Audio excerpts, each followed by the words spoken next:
Hello and welcome back to the Join Dota League Season 3 here on HeflaTV 1. This is going to be a best of 2 between No Pain No Gain as well as Command 5. No Pain No Gain, they have some familiar faces as far as the players are concerned, but they don't have any match history on Join Dota, so this is going to be the first game that they're going to play this season. But yeah, I've seen Mango Banana and Be Water My Friend and those guys play here or there. Can't remember which teams, to be honest, but either way, they should still be a solid matchup up against Command 5, and it should be an interesting game. That said, I'm Grandis V. I'll be one of your casters here on HeflaTV 1, and I'll be joined again by Banshee. Hello from across the pond. We are going to be here.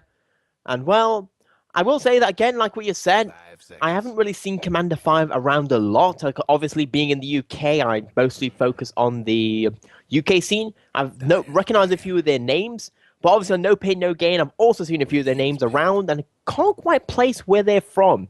As in most particular Mango Banana, I'm sure he's been on a good team before. Yeah, definitely. Well, for the first couple of bans coming out from both of these teams, nothing too out of the ordinary. We have the Doom Viper banned out by No Pain No Gain, and Faceless Void Lycanthrope banned out by Command 5. Interesting that the Lycanthrope was banned out by K5. They probably could have left that one in the pool if they want to run it, but then again, just feeling that the Radiant Lycan isn't something they want to be running with, and they will end up banning that out. So No Pain No Gain aren't going to be able to get their hands on it. They're going to eat a little bit into the reserve time, which is interesting. Usually if you're going to make a ban like that, you'd have something else in mind. Yep, as we are slowly going to be waiting for this first pick, and it's interesting it's taking so long, as generally the first pick, there's a set number of heroes which are, first pick, first ban material, and most teams have a good idea what they want to start off with for their strategy. But either way, it looks like Commander 5, they're using all the time available for them for this first pick. Yeah, definitely. I think Shadow Shaman is still a solid first pick, but they'll go ahead and pick up the Razor. Another hero that's very highly prized and will be their choice. I think Shadow Shaman and Death Prophet would be a solid opener for No Pain No Gain, and they will start out with the Death Prophet, but instead of the Shadow Shaman, go for the Earthshaker. Yep, Earthshaker is one of those supports that after TI4 has started becoming more and more popular, as he's one of those heroes that does counter to some extent Death Ball strategy. His fissure is amazing at splitting up team fights. His ultimate, if you can land it off, is even better. And just as a roaming ganking support that can stop team fights, there is no real equal, so to say. But either way, we are going to see a Brewmaster on the opposite side, suggesting the Commander 5, they're going to be playing Razor in that carry position. Definitely. Earthshaker as a support, however, if he falls behind, his Blink Dagger can be delayed by quite a bit, but even without the Blink Dagger, the fissures in the team fights and it picking off solo heroes is great, especially if you're able to find a good angle for blocking it off. It doesn't matter if your Earthshaker has level 1 fissure or level 4 fissure, it still has the 8 seconds of blocking time available. Both teams have a decent way of starting the fights, as well as good ways of transitioning that into pushes, especially if the Razor decides to build into the Aghanim Scepter and eventually into the Refresher. I think these are both two solid starts to the draft from both teams. Yep, as in, let's face it, apart from maybe the Earthshaker, and even then he's gaining popularity, there's no real surprising picks coming out here. Brewmaster, amazing in terms of team fight, just team fight control. Razor being able to drain all the damage from any carry that No Pain No Gain will pick up. Death Prophet with their amazing ultimate, and Earthshaker just being Earthshaker. But either way, the Scarlet Mage and Shadow Shamans both getting banned out, and along with the Tide. Yeah. Well, Brewmaster not the best at shutting down the Death Prophet. Using her up once she has her ultimate is going to help her more than anything. And once she has her ultimate, it's not really going to bother her that much if she's stunned up. As long as you're able to focus her down, however, that is a great thing to do. And also, Death Prophet has that silence. Well-timed silence can really wreck a Brewmaster's day. If he jumps in, tries to go for the Thunderclap first, he could just get interrupted and not be able to get the ultimate off at the ideal time in the team fight. Yeah, but the last ban is going to come out. It is going to be that Wraith King. A Wraith King, another hero that's very, very good. And right now, nothing really surprising coming out from either of these two teams. Maybe No Pain No Gain going slightly more push-orientated with that Death Prophet, but in reality, everything as going as standard. Yeah, I think pretty much these 12 heroes are pretty much the most picked heroes in the current patch. More than anything, I'm trying to think of one that would rise in popularity above these, but I'm finding it difficult to find one. I mean, yeah, not very surprising. I will say, having a quick look at my stats, you do have the Tinker. Marauder. Yeah, Marauder, Invoker, and Tinker would be, they all get into the top 13. Yep, well, Tinker is going to pick up for No Pain, No Gain. Currently, Commander 5 don't have the best heroes to catch out a Tinker. Brewmaster, once he gets his Blink, is good, and Razor giving the Vision with the Plasma Field is okay as well. But still, if Tinker is able to get off to a decent start, find that Blink Dagger as well as Boots of Travel early on, he's going to be quite a bit of a nuisance for Commander 5 to deal with. K5 are going to go ahead and pick themselves up to Pugna to help with their pushing as well. So, I don't know, both of these teams have fairly decently matched up lineups, and it really depends on the execution of the team fights who's going to be able to transition into the tower pushes with the Death Prophet and Pugna respectively. Yep, and a little bit more interesting is the fact that Death Prophet is generally playing mid, but so is Tinker. Are they going to simply be sending Death Prophet in a 1v1 solo safe lane against whoever offlaner Commander 5 picks up? And they're trying to go for an aggressive tri lane themselves, as in they've given themselves options, but both those two heroes need their levels and need that solo farm. Personally, I'd like to see the Tinker farming up the safe lane, especially on the Dire side. Giving him mid isn't as important, because it's harder for him to find the camps to stack, and allowing just the supports to stack for him is decent enough, and you can secure him faster Boots of Travel that way. That said, he will be sacrificing a couple of levels, but he'll still be able to have a great game impact if you're able to get him farmed enough. Also, currently, it looks like we're going to have an offlane Brewmaster coming out from K5, and he really can't put that much pressure on a Tinker, even if the Tinker is solo, but especially with Eventual Spirit and Earthshaker backing him up that could be roaming around later on. I think solo or a safe lane Tinker would be a good way to go for No Pain, No Gain. Yeah, we are waiting for this last pick to come out from Commander 5. They do have their pushing potential. Going to either need a offlaner or a... well, they can actually pick up a lot of different things, considering the fact that both Razor and Brewmaster can fill any of the three roles, three core roles. I'm probably going to be seeing a support pick coming out from Commander 5 right now. Yeah. I'm presuming that's going to be an off-lane Brew with Razor towards the mid with Pugna safe lane, but Pugna and Razor are pretty interchangeable in that. Pugna and Razor, I generally don't like to see them in the off-lane, especially without support. Pugna is pretty pitiful and just gets caught out too easily, and Razor, pretty similarly, he's not very tanky. 1v1, just a couple of stuns can really mess up his day. I don't like this if K5 are going to pick themselves up as support Pugna, but then again, it could work. The Decrepify is good against Death Prophet's ultimate when it's focusing somebody down. You can pop that on one of your allies to keep them safe. And they will go ahead and pick up the Centaur Warner, so it looks like this is going to be a support Pugna. That said, with the Centaur Warner on the same team, I think support Pugna is a lot easier to work with because of that Decrepify extra bonus damage with the War Stomp as well as the Double Edge. And I do like the Centaur Warrior as due to the fact that they've picked up a Tinker, it means that Commander 5 are going to have the time to be able to get the Centaur Warrior a Blink Dagger up. On the other side, though, a Blink Dagger Centaur Warrior is very good against these heroes of No Pain, No Gain. Apart from maybe the Death Prophet, they're all very squishy support heroes that can be easily blinked upon and nuked down with this Double Edge.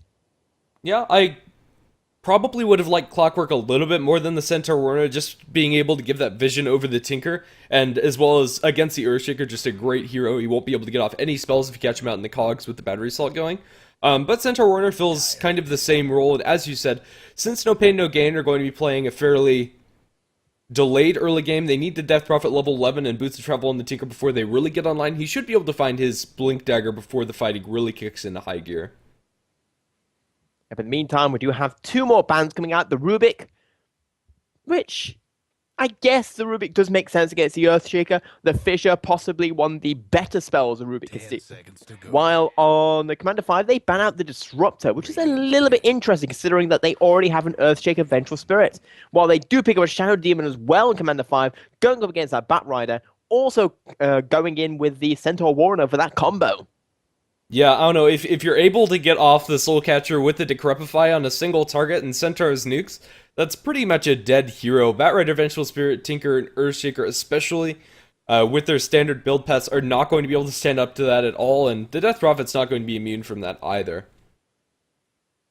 Yep, as we are seeing finally these two teams picking up their heroes, and it's going to be a little bit interesting. As Commander 5, they definitely have the earlier game lineup, especially with that Tinker and No Pain No Gain. But if No Pain No Gain can get the farm on the Tinker, if they can make that to Tinker work, then, well, they could do some damage in the late game. For sure, I don't know, these supports coming out from K5 need to block up the Ancients as well as the jungle coming out from No Pain No Gain. Like, the Tinker as well as the Batrider are going to be very important to shut down in that regard, because if you let them have free reign in their own jungle, they're going to be able to come out online with a very fast boots of travel as well as the Blink Dagger. That said, I'll go ahead and introduce our Radiant side. We are going to have K5 playing on the Radiant with Master Risk taking up the Brewmaster, Slash Strike on the Pugna, and the supports. Or rather, Pugna's probably going to be a support in this game. Jesse going to be playing on the Shadow Demon, who's more than likely going to be taking over position 5. We're going to have Matrix playing on the Razor, and that will leave Wern playing on the Centaur Warner. In the meantime, on the opposite side, we do have a No Pain No Gain. We have Nia on the Earthshaker, Horosso on the Death Prophet, trying to work out how to say the HR sound, Be Water, my friend, on the Batrider, Mango Banana on the Tinker, and Sky on the Vengeful Spirit. 30 seconds to go. Yeah. Well, that will introduce everybody. To start us off, we have a very large rotation coming out into the jungle from K5. And as aforementioned, I do like this movement coming out from them. They need to drop a couple more wards, however, I feel, in the jungle to really make this worthwhile. They drop one to secure some offlane vision, which is nice, but that's only going to block the small camp. I would have liked to see them block, like, this large one right here especially, which really interferes with the farming patterns of your Batrider as well as your Tinker. And honestly, I think it's worth the 200 gold for sentries to do that early on and maybe reward that later. I just can't emphasize enough how important that is. For them to make sure that NPNG don't get out of control in the farm department. And it does look like they are going for an aggressive tri-lane with a defensive solo Death Prophet. And it's going to be basically a tri-lane versus dual lane at the moment, with that Shadow Demon being able to pick up the double damage. And, well, what I like here is this Batrider, they're not going to expect Vengeful Spirit and Earthshaker to be here. Nobody expects the Vengeful Spirit Inquisition. She's going to start us off with a Magic Missile, follow up Fissure. Do they have enough damage to kill Matrix? He's slowed down a little bit, and now the second stack comes out from the Sticky Napalm. Will it be enough? It won't. Matrix runs away safely. The Brewmaster is going to be in a bit of a sticky situation, but yeah, I don't know, a really awkward move, not going to pay out from No Pain No Gain in the end. Yeah, I'm not a huge fan of this movement coming out from No Pain No Gain, giving the Batrider a tri-lane scenario. It will be fairly nice at keeping Razor as well as the Brewmaster at bay, which is a support Brewmaster. Not sure if we've mentioned that before. Slash Strike is their mid player. Sky going to eat a Thunderclap as well, and a lot of damage being thrown out with the Disruption. They should be able to clean up this kill very easily. It should be our first blood, but they're going to turn to Master Risk. Who's going to die first? It will be the Vengeful Spirit. Master Risk falling very low. They have 3 stacks of Sticky Napalm on. They only need a couple more auto attacks. He's salving up and backing off, and in the end, that's going to be our only kill. Yeah, but that's not going to be the start that K5 was looking for. No Pain No Gain was looking for right there, as this 2 weird tri-lanes coming out. There's a Brewmaster support and a Batrider farming aggressive tri-lane. I don't think I've ever actually seen this happen, even in a pub game. Yeah, I don't know, it's just such a weird lineup. I like the Batrider a little bit more in the tri-lane than I like the support Brewmaster, because you can rotate the Batrider into the jungle very easily, and then give some room towards the Earthshaker to get up his Blink, or the Vengeful Spirit to tank up, or build a mechanism for a team, or whatever. Vengeful Spirit, this will also, them going aggressive will give them access to their own Ancients, which Vengeful Spirit has stacked up, and since they haven't been blocked, will give the Tinker quite a bit of farm, so in that sense I like the choice coming out from No Pain No Gain, but still it's kind of feels a little clunky.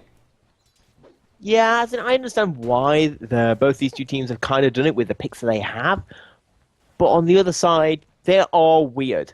As in, you can't deny that it's a that you won't ever see a game like this again unless we're going to watch game 2 that ends up like this. Yeah, I don't know. Master Risk is a support Brewmaster. I've seen support Brewmaster work, but only when he's able to get his level 6 up early enough. If he does get his level 6 at a decent time, he's pretty much the same old Brewmaster, able to work very well. They throw a Fissure, but it's not going to block him on the right side to really do anything. So yeah, just going to be some harass towards these supports. And whoa! How did that happen? It looks like a little bit of missed micro coming out from Mango Banana. While we have a little bit of action down bottom, they disrupt up one and get the kill on the Vengeful Spirit yet again. 2 kills on her, and Be Water, my friend. He's going to be able to Firefly off towards the river and be just fine. But still, 2 kills for Vengeful Spirit, and I don't know, that courier kill. I wonder what was going on. I think it died in mid with the bottle of the Tinker towards the Pugna. I'm not sure how that happened. Like, Mango Banana missed micro coming out from him. There was nobody there to auto-attack that from the supports that were all down bottom. Yeah, I'm not quite sure how did that die? As in, did anyone spot that at all? There needs to be a rewind function for live the 2 games, just to see moments like that as... Yeah.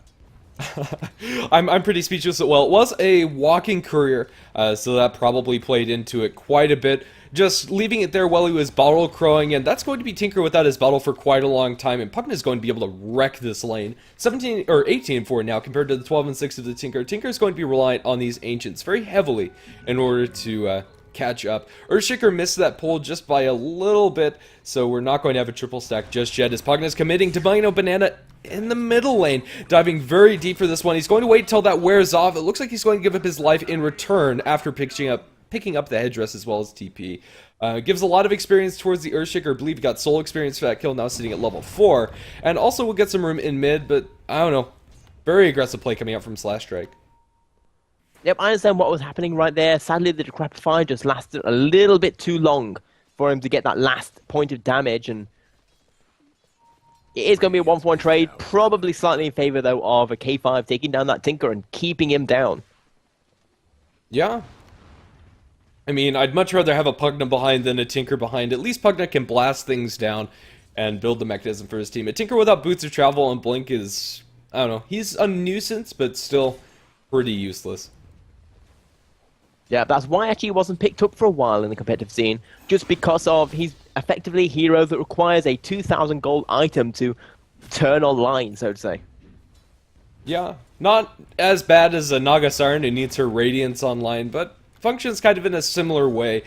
For your first about 9 minutes of the game, he's going to be fairly useful, but look at the nuke damage coming out from Slash Strike. That Decrepify with the Nether Blast on top, and as well as the Life Drain, just completely wrecked the Tinker.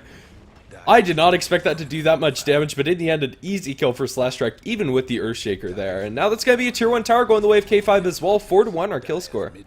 Yeah, this Pugna just doing huge amounts of work, the Earthshaker being forced to rotate down, and that's just going to make this a 1v1 lane for the Batrider even worse. Yeah, they get the blast on, or the fissure onto Slash Strike, but he's just man-fighting up against Mango Banana. They eventually cancel Life Drain and get the kill. A very needed one in this mid lane. But yeah, they needed a lot in order to kill that Pugna. Had they not had the Vengeful Spirit there, he could have turned on Mango Banana very easily and gotten that return kill. As Centaur Warner kills Death Prophet up in top lane with a little bit of help from Master Risk, who picks up the Arcane Boots. Yeah, no Blink Dagger available for either of these, just able to get the clap and follow up with the War Stomp, I feel. Yeah, but this Brewmaster is currently only level 4, almost going to be hitting level 6 though. Just roaming around, he's already got 1 kill and 2 assists. So you never know, he might be hitting that level 6 pretty quickly. Yeah, I mean, for now it's working out for them. He's one of the more leveled supports. Not as leveled as the Earthshaker just yet, who was able to get the solo experience for the kill on the Pugna.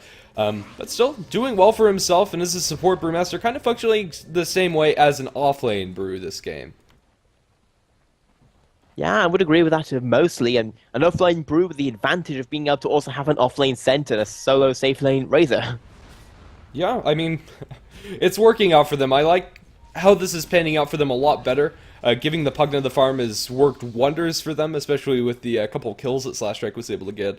And, well, he's online for a very fast mechanism, and we'll just start 5-manning down these towers, and there's very little that they can do. They already got the tier 1 tower in mid, and they're going to put about half damage on the tier 1 tower up top. A Tinker without map control is a lot less scary than a Tinker that does have map control with those Boots of Travel. Up and top, they're going to throw the fissure onto Jussie, and Jussie's going to be bursted down very easily. Warren kind of walks in, gets slowed down by the Ghost here, but in the end, they shouldn't be able to chase him down. I say that, but maybe they'll be able to chase him. Well, they're going to turn onto this Batrider, eats the combo from Slash Strike and blown up by the Double Edge. There's that Decrepify Double Edge combo I was talking about earlier, and Master Risk is being focused down as he's stunned up, and the support Brewmaster is going to lose his life. So in the end, 1-for-1 trade Batrider for Brewmaster. K5 should still be pretty happy with that. Yep, especially as considering the Brewmaster is that support Brewmaster, as well as Ascent picking up his Blink Dagger 8 minutes in. He's got his Tranquil Boots and his Blink Dagger, and that's just amazing timing right there. Yeah, I mean, you talked about it in the draft. Everybody on the side of NP and G are just so squishy. The Centaur, and Tinker's not online for a very fast Blink Dagger or a Boots of Trouble at all. He's died 2 times in lane and isn't farming incredibly fast either, at only 29 CS here. That will change as soon as he's able to farm up the Ancients that he does have available. Should have a triple stack before he farms those. But he'll need the Soul Ring to do that, and that will also delay his Boots of Travel just a little bit more anyway. So Mango Banana is pretty much in full catch-up mode as these towers are going to start falling, and this tower gold's really setting K5 very far ahead. The Tinker's the top net worth on NPNG, and he's almost at half the net worth of the Pugna. Take a look at the graphs. It's almost 7,000 lead for K5 in the gold. Experience not as much at about 3,000, but still a hefty lead for them. Yeah, but at this point in the game, it's very difficult to turn around a lead that big. Only 9 minutes in, but we do see the Mango Banana will, Razor will pick up a kill into Batrider right there. And even more distressingly, Mango Banana comes in there and gets body blocked up and just surrounded, nowhere to run. Double Edge to secure that kill as well. Yeah, K5 are looking to run away with this game. Tinker dying there is an absolute disaster. They need him to start spamming out the marches. There's still hope that they'll be able to turtle this one out. But with the heroes that K5 have, it's going to be very difficult, especially since they have a Brewmaster that's, as a support, that's doing this well. He has his Arcane Boots. We're not going to see any fast Blink Dagger coming out from him. But with these towers, he's going to have it at a not too shabby time. I'd expect about 15 minutes. Yep, as we are, seeing these 5-man pushes coming out here on top. The Rays are just right-clicking down this tower, and they don't even have the Pugna here. Where's the Pugna? Pugna is coming. Now here to give his Nether Blast, but up top, they drop the Centaur ultimate as well as the double edge himself onto Rosso, and now he's going to drop the silence onto Warren, but I don't think there's a lot of places for him to run. The clap from the Brewmaster gets the last hit. And, well, in the meantime, they are deterred from pushing this tower with a March coming out from Mango Banana as well as the Firefly from the Batrider. Still finding stuff out on the map, and now with the smoke on Warren as well as Master Risk, they're looking for more blood. Yeah, and we do see here the Vengeful Spirit is in his own jungle, but going to get chased out by this Shadow Demon. And right now, they do have a little bit of vision on this map, but not really a lot, especially with all these Tier 1 towers having gone down. I'm not quite sure what MP No Pain No Gain can do to bring this back, as the Scent's gonna jump in. Yeah, they steal a stack from the Tinker, and at this point, this Tinker is so underfarmed. At this point, you want him to have his Boots of Trouble as well as Soul Ring online. He barely has the Soul Ring. They jump onto the Death Bravo with a double edge combo. They drop the split as well. Brewmaster has his level 6, and now Rosa is going to be bursted down. He dies to the Pugna ward of all things. Well, the spirits from the Brewmaster are taking a lot of damage to his market. He needs to back off with the Earth one at the very least, but he's still making a lot of havoc and zoning him off of this Tier 2 tower. It's taking some pretty hefty damage from the Pugna. They will get a nice stun onto Master Wrist, follow up with the Vengeful Spirit, and they commit so much to this Brewmaster. It's already used his ultimate with the lasso as well. While they are losing their Tier 2 tower, I don't know about that choice. That is a support Brewmaster that they just threw like everything in the kitchen sink at. And that's going to mean that this Tier 1 tower is going to easily go down. The final Pugna Blast coming out, and, well, that is going to be the first Tier 2 tower of the game going down, while on the opposite side, very little tower damage has been done. We've got less than 100 here on the bottom Tier 2, less than 300 on the middle, and around about 350 on this top tower. I mean, there's less than 600 damage been done to the towers entirely in this game. Yeah, I don't know, even if Tinker had his Boots of Travel and Blink Dagger at this point, he'd be able to push out the lane, sure, but he wouldn't really be able to do much to stop K5 from catching him out. This map is just not a very safe one for Tinker to be on. They've tried their best to make him room in this game, but it's just to no avail. He's farming up these Ancients, but Centaur might be able to catch him out in the trees, and oh, they found Mango Banana. He's stunned up and just, oh, poor Tinker just absolutely destroyed.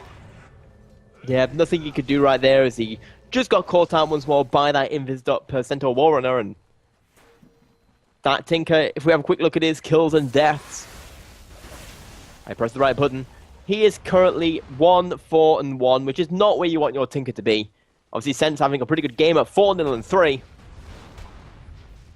Yeah, and well, this Pugna just absolutely paying dividends for K5 this game, and every single hero on the side of K5 is sitting above the net worth of NPNG, and even though they don't have Roshan or anything like that, they have mostly all of the outer tier towers. Still a tier 2 up in top, a nice Fissure catches out 4, and it might deter K5, but with the mechanism online, they're going to be pretty healthy as well. They will back off for now, but I feel that that is only going to be for a little bit longer as they push out mid and top and then get ready for another push. I think they'll take this tier 2 tower before they push high ground again.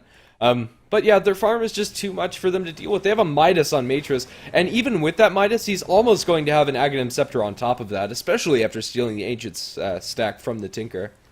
Yeah, just stealing that Ancient stack's even more pain coming out onto a no pain, no gain.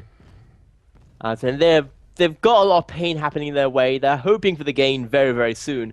But K5 just aren't letting up. Yeah, I mean, when your Tinker is below the net worth of the enemy's Shadow Shaman, you know something's wrong, and, well, just a little statistic, if you sit AFK inside the base, you'll have your Boots of Travel online at 17 minutes. They go a little aggressively in the jungle, but Nice Fissure will delay things. So let's see if Tinker's going to be able to get his before the AFK Tinker would get his. I'm not quite sure. He is very, very underfarmed right now. He needs 1,000 more gold, and there's just no space for him to farm. He's got 49 last hits, but 4 deaths, and that's what's really been hurting him. Yeah, and I mean, 49 last hits at this point in the game really isn't all that great either, especially when you compare it to the Razor's 83, farming like an absolute madman. At this point, I feel that this is not no pain, no gains game to win. Oh, triple Thunderclap comes out from the Brewmaster. He falls low, but now he gets the split off. He stuns up Mango Banana. He doesn't have a follow-up coming out from the center. I don't know why exactly. I think possibly just canceling the Blink Dagger with the March Machines, but he's just making so much havoc on the map as the tier 2 tower is falling. Eventually, they are going to just settle for that. The Brewmaster is able to get out before dying, but now the Vengeful Spirit not going to be so lucky. Death Prophet pops her ultimate, but Rosso is just too low to really do anything. He life drains a creep coming out from Slash Strike, gets that extra juicy health, and probably would have gotten a kill either way, but yeah, a little bit of miscommunication, but in the end they catch out the Shadow Shaman, but at the cost of the Bat Rider's life. He's not going to have his Blink Dagger for quite some time. They catch Vision of Slash Strike as well as Vern, or Wern? Yeah, but it's not going to matter much. No, but it's not going to matter at all, in fact. And Scent, in fact, wants to get more kills right here. You can see that Death Prophet is jumping in as he's going to go blind, and he was hoping that the Death Prophet was rotating back. Instead, she's going into the jungle and just getting TPing the hell out of there. Yeah, I mean, it's pretty obvious that you can't farm there from the Death Prophet, so going to get out to safety. I thought that would be a kill from the Centaur, but in the end, canceled his Hoof Stomp, so not going to be so. I think if he ran more with the Stampede to get vision before blinking, he would have been just fine. He popped the Stampede for that, so in the end, a little small win for NPNG. Yeah, but it is a small one. As just look right now, K5, they're farming the enemy jungle as once more initiation to the Bat Rider. He is going to eventually go down. The Rays are getting that last right click, and nothing is going well for No Pain, No Gain at the moment. Not really. I mean, Tinker, it looks like he is going to have his Boots of Travel at about that 17-minute mark, but at this point in the game, it just doesn't matter. He does have his Bottle and Soul Ring on top of that as well, but there's no way he can turtle now. They get a Fissure, it blocks Matrix into tower range, but it just doesn't seem that they care. They have the Aghanim Scepter, Eye of the Storm, plinking away the tower as well as Slash Strikes, Pugna Blast, and the tower's already at half health, or below half, at 527 HP, so yeah, no pain, no gain, without any way to jump into the enemy. I just don't think there's much they can do. They can drop out these fissures, sure, but it's not going to stop the push. No, but that's going to be the tier 3 going down. The Bat Rider going to be annoying, but he still hasn't got his Blink Dagger. 17 minutes in. He himself has been having a pretty bad game along with the Tinker, as he's finally got his Boots of Travel. Yeah, well, Rocket Spam comes out from the Tinker, but only tickles Orin. He has the Pipe online as well. They can pop that and go into the push. He is going to do so and will block the magical, or rather universal damage from these March of the Machines. And while that's going to be your first set of racks down, I don't think there's anything that NPNG can do. Yeah, they're just simply ignoring all this harassment coming out by Tinker and going for the kill. And what can you do? It's objective-based gaming. Just right-click down towers and win game. go next. Not an official GG, but there you go. B-Water, my friend, calls it, and that's a little unfortunate. The admin might need to change that password. Yeah. Whoops. But either way, ignoring passwords and stuff, that is going to be the first game, a very convincing win coming out from K5 as they just outganked their opponents, who went for some strange laning choices. Yeah, well, that is going to be it for Game 1. Game 2 coming up shortly here on HeflaTV. I've been Grandis V, and he's been Banshee. We'll be back shortly with another game for you. If you like the casting we do here, you can follow us on HeflaTV 1 and 2 on our English channels, and we also have some German channels, 3 and 4, and even Chinese, which is a project that's just starting up on HeflaTV 5 and 6. So if you do speak any of those languages, go check those out. Viewers would definitely be appreciated. Also, you can find us on social media sites at HeflaTV, at Twitter and Facebook, and the VODs for these games will be available on youtube.com/HeflaMoke if you want to share a game with your friends or just rewatch it for yourself. Yeah, so into Game 2 we go, and we'll be there shortly. Lobby coming up soon once we have